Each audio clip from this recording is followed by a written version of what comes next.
Hello friends, how are you? I hope you are doing great. Once again you are with WECHSELPRÄPOSITIONS and welcome to my YouTube channel Learn German A to Z. This is the video in the series of prepositions in German. This is the part 3. In this new video we are going to learn Wechsel prepositions. These prepositions, for example, NEBEN, UNTER, in, hinter, und so weiter, etc. Before going further, I would like to request you, please do consider to subscribe my channel if you haven't subscribed it yet. You are going to learn a lot of new things, interesting things in German language. So, let's go ahead. Prepositions. Before going ahead, I would like to tell you a simple definition of preposition. What does that actually means? You must be knowing. As the word shows, preposition, if we break the word pre plus position, that means placing before.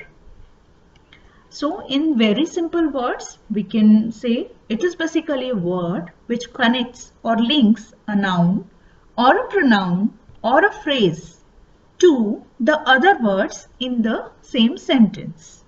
So once again, it is basically a word which connects or links a noun or a pronoun or a phrase to the other words in a sentence. Let's see the example. In English, I am just trying to make it simple for you. I am proud of my country. I am proud of my country. Here you can see the preposition is of. Some more prepositions in English language are to, in, with, near, for, at, etc.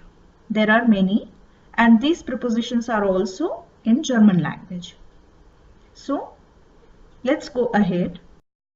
Let's understand the prepositions in a simplified manner using this chart. Preposition, accusative, dative, WECHSELPRÄPOSITION.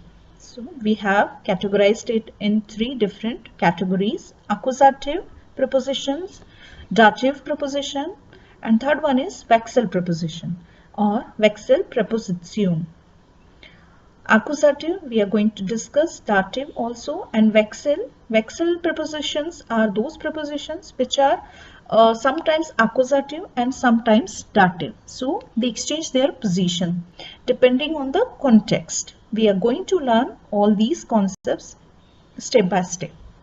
So let's go ahead. Wechsel preposition. In English we can call it two-way prepositions. In simplified manner we can explain it like this. These are the two-way prepositions. They are sometimes accusative and sometimes dative, depending on their use, how we have used them, according to the situation. So, accusative when wohin, question is wohin, to where. It means the place is changed from one place to another, the movement is there. So that is the case of accusative, as we already know that. The second case is dative, which means wo. Wo is where. Position, definitely it is going to explain or describe about the position. So like this you can see here in the circle A, it's a fixed position. The object is at one position. It may move at that particular place, but it is not changing from one place to another. That is how we can understand it. We can better understand this entire concept using seeing some examples in the further slides. So let's start. Let's see some of the examples of Wechsel prepositions. In, that means in, inside or into. Second is auf, which means on or upon. Then comes unter, under, underneath, below.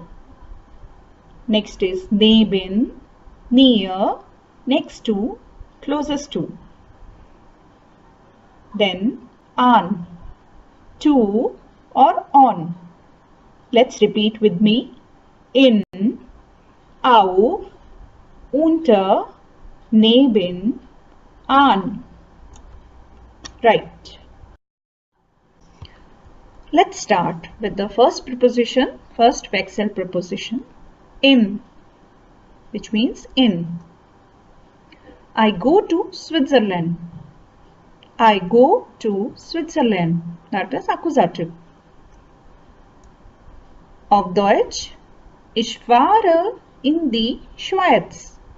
Ich fahre in die Schweiz. This is the case of accusative. Why? You can see here clearly. There is a change of position.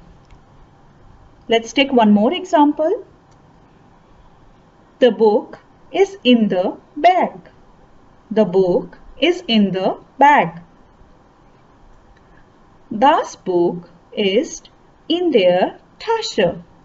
Das Buch ist in der Tasche. Here you can see the position. Where is the book? The book is in the bag. So we are giving the position. There is no change of position. No movement is there. So that is why it is clear case of dative. So here the preposition in is dative. In the first sentence the preposition in was accusative. Let's go ahead. Our next preposition is in this category auf, which means on. Let's see some of the examples. I keep the mobile on the table. Accusative. Ich lege das Handy auf den Tisch. Ich lege das Handy auf den Tisch. Now you have understood why accusative? Because there is a change of position. The mobile is on the table. Das Handy ist auf dem Tisch. Or we can also say das Handy liegt auf dem Tisch. Here you can see in the first sentence we have used the article den. Why? Because it is accusative. So masculine their article their Tisch, that will become den Tisch. So ich lege das Handy auf den Tisch. That will be the correct translation. The second one is we are giving the position. Where is the mobile? The mobile is on the table. Position, no change of position. No movement is there. That is why das Handy ist or liegt auf dem Tisch. Dem, that is dative article. Why we have used dative? Because it's the clear case of dative position. Now I think it's clear. Let's go further. The next preposition is unter, which means under. Let's see some of the examples. I put my shoes under the table. I put my shoes under the table. Translation will be Ich lege meine Schuhe unter den Tisch. Ich lege meine Schuhe unter den Tisch. Again the article you can see here nach unter, after unter the preposition den. Den is masculine accusative. Let's go ahead. The next example is my shoes are under the table. The translation will be meine Schuhe sind unter dem Tisch. Now we are giving the position in the second sentence. Where are the shoes? The shoes are under the table. So dative. And in the first one, the place of the shoes is changing. We are keeping the shoes from one place to another. That is why that is the case of accusative. So accusative preposition unter, and in the second sentence this unter preposition is dative. Let's go ahead. Next preposition is neben, which means near. Let's see the example. I put the bottle near the table, near the lamp, I'm sorry. Ich stehle die Flasche neben die Lampe. Ich stehle die Flasche neben die Lampe. Now you can see here in this sentence the movement is happening, the position is changing, we are doing some movement. Ich stehle die Flasche neben die Lampe, that is why die feminine article. Lampe is die Lampe. So it's the case of accusative. Let's see one more example. The bottle is next to the lamp, or we can say the bottle is near to the lamp. So that is how we will translate. Die Flasche steht neben der Lampe. Die Flasche steht neben der Lampe. There, why we have used there? It's not masculine, it's feminine. It's dative article. Dative articles, masculine dem, feminine there, and neutral dem again. So here Lampe is die Lampe, that is why we have made it der Lampe. So once again, die Flasche steht neben der Lampe. I hope it's clear, dative case. Let's go ahead. Next preposition is an. In English, on, to, at. Let's see some of the examples. For example, I hang the picture on the wall. I hang the picture on the wall. Ich hänge das Bild an die Wand. Ich hänge das Bild an die Wand. Wand, feminine. That is why article die. We haven't changed it. It is accusative. Movement is there. We are doing some movement. Place is changed. Let's see one more example. The picture is hanging on the wall. The picture is hanging on the wall. Now we are giving the position. Where is the picture? The picture is hanging on the wall. So the translation will be das Bild hängt an der Wand. Das Bild hängt an der Wand. Der Wand, again feminine. That is why we have used dative article there. So the first one, and that is accusative preposition, and in the second example, dative preposition, an. Let's go ahead. Let's see some more WECHSEL prepositions. Hinter, which means behind. Hinter, behind. Über, over, above, across. For, before, in front of. For, before, in front of. Zwischen, zwischen, between, among. Now along with me, please.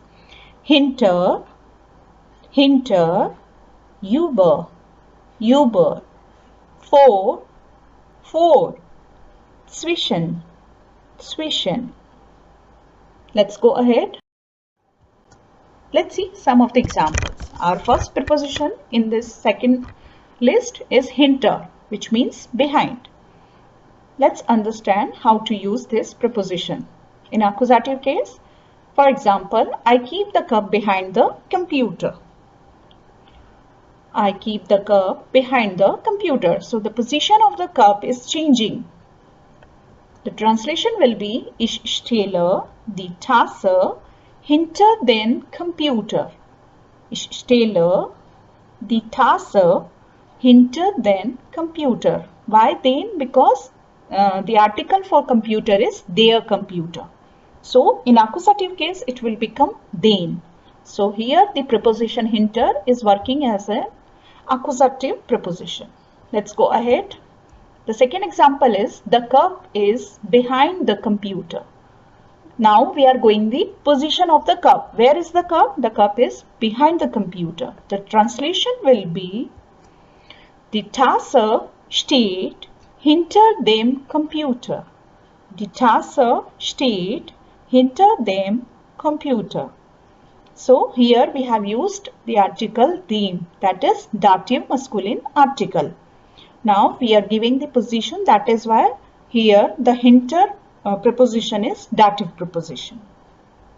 I hope the things are clear now. Let's go ahead. Let's see.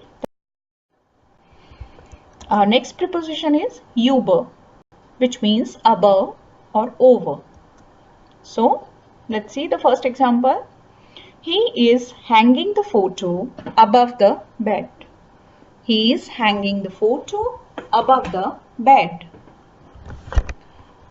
Let's see the translation.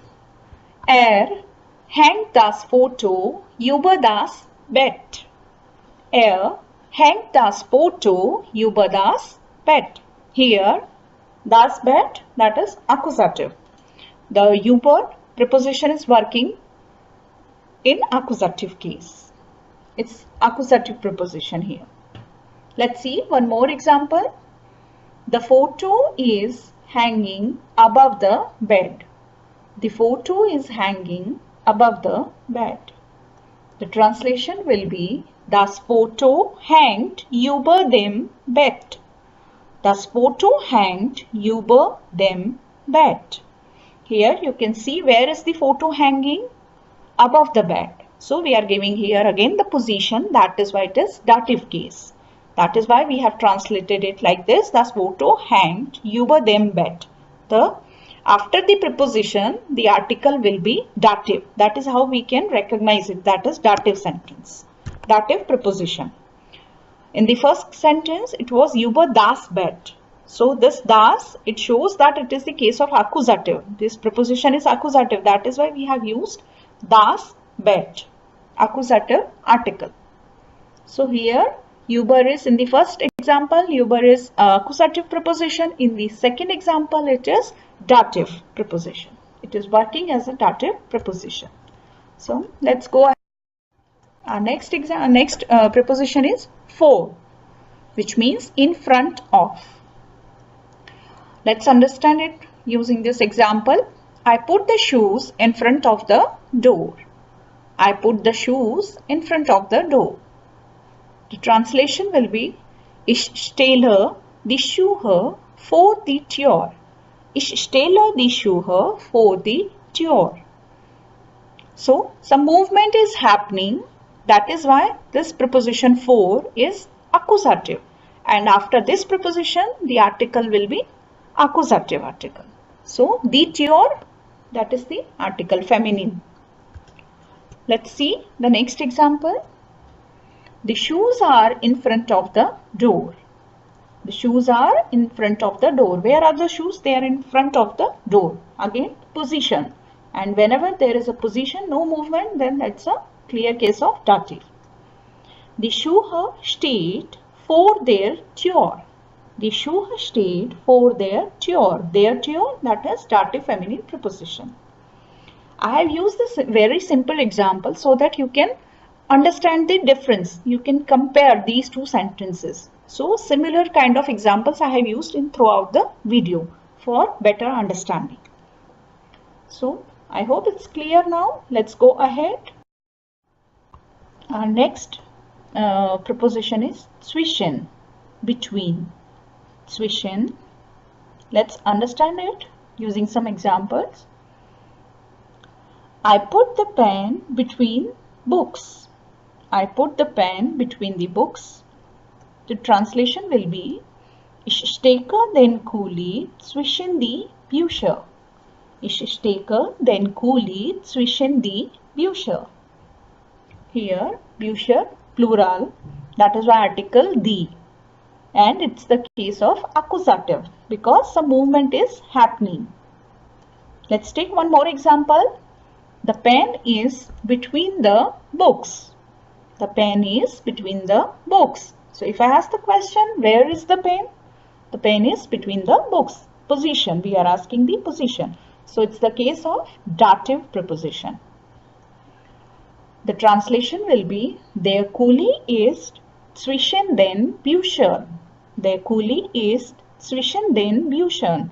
That is the dative plural article den plus n. So that is why we have used den Bücher. So in the second sentence, zwischen is dative preposition. In the first case, zwischen is accusative preposition. I hope the difference is a bit clear to you. Thank you, Danke, for reading, for seeing my video. I hope the prepositions, the Wechsel preposition, little bit clear to you. If you have understood it, if you liked it, please do write one sentence using any of the preposition in the comment section. And if you haven't subscribed my channel yet, please do subscribe. Please do consider to subscribe it and ring the bell. And wait for my new video very soon. Thank you very much once again. Cheers.